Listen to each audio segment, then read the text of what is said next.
હા ઉજળું રહે એક ગીત ગાઉં પછી મારી વાતને વિરામ આપીશ કે મેં તો અંબર પર દીવડો મેલ્યો ઘર મારું ઝળતું પછી અંધારો રડો ઠેલ્યો ભીતર મારું ઝળતું મેં તો અંબર પર દીવડો મેલ્યો ઘર મારું ઝળતું મેં તો મેળીએ દીવડો મેલ્યો કે માન મારું ઝળતું પછી ડમરો રે રમછેલ રેલ્યો કે વાન મારું ઝળતું મેલ્યો ઘર મારું ઝળતું મેં તો કુવા પર દીવડો મેલ્યો જળ મારું ઝળતું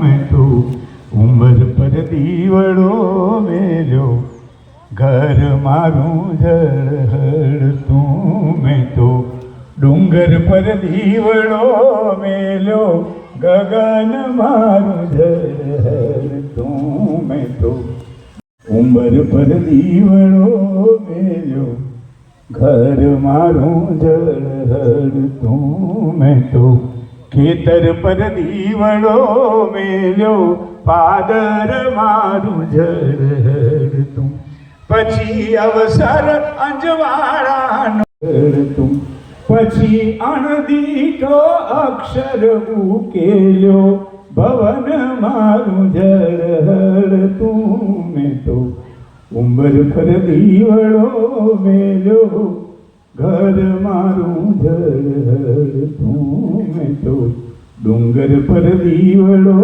મેલ્યો ગગન મારું ઝળતું. જૂનાગઢમાં એક વડીલ છે, એ દર દિવાળીએ એક સરસ કાર્યક્રમ કરે.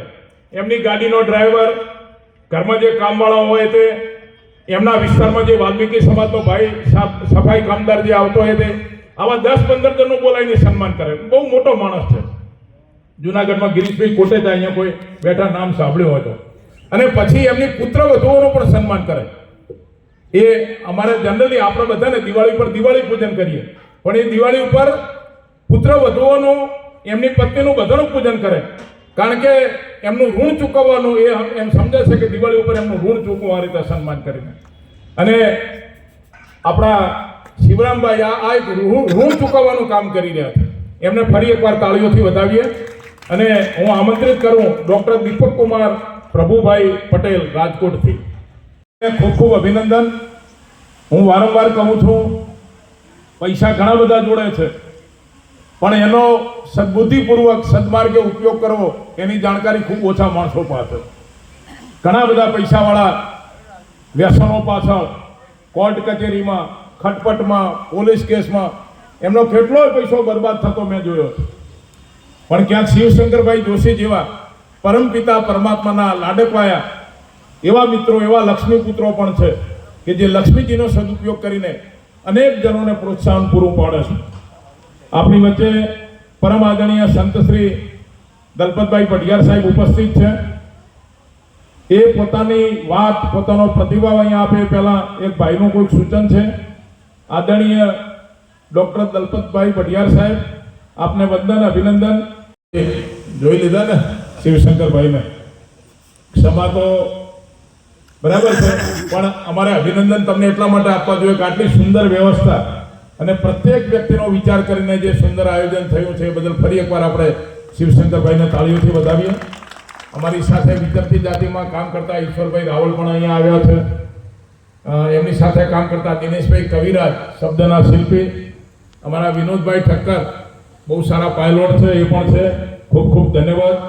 અને હવે કાર્યક્રમના અંત તરફ જઈએ પહેલાં એક ખાલી નાનકડી વાત મારે કરવી છે.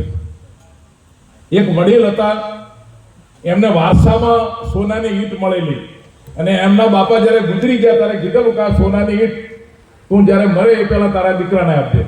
એટલે લગભગ 7 દીકરાઓ સુધી આ વાત ચાલી. વારાફરતી એ સોનાની ઈંટ આપતા ગયા. વચ્ચે એક છોકરો એવો પાક્યો કે આ સોનાની સાચવીને કરવાનું શું, એટલે એણે બજારમાં જઈ સોનાની ઈંટ વેચી, એમાંથી જે કંઈ પૈસા મળ્યા એમાંથી ગામમાં સ્કૂલ બનાવી દીધી.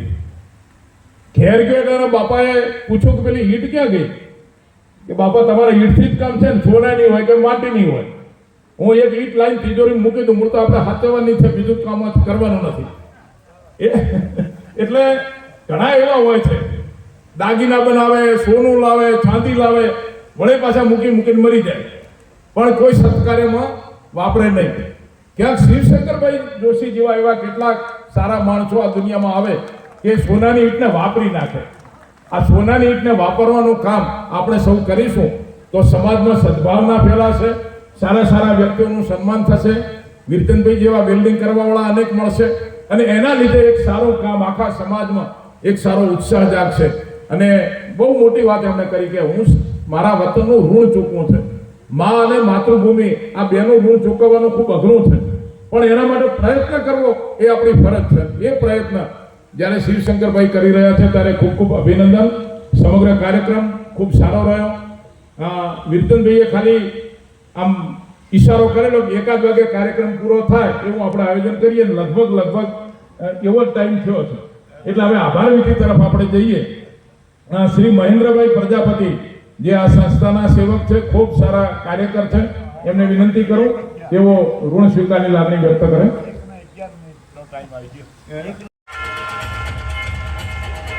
ખૂબ ખૂબ આભાર.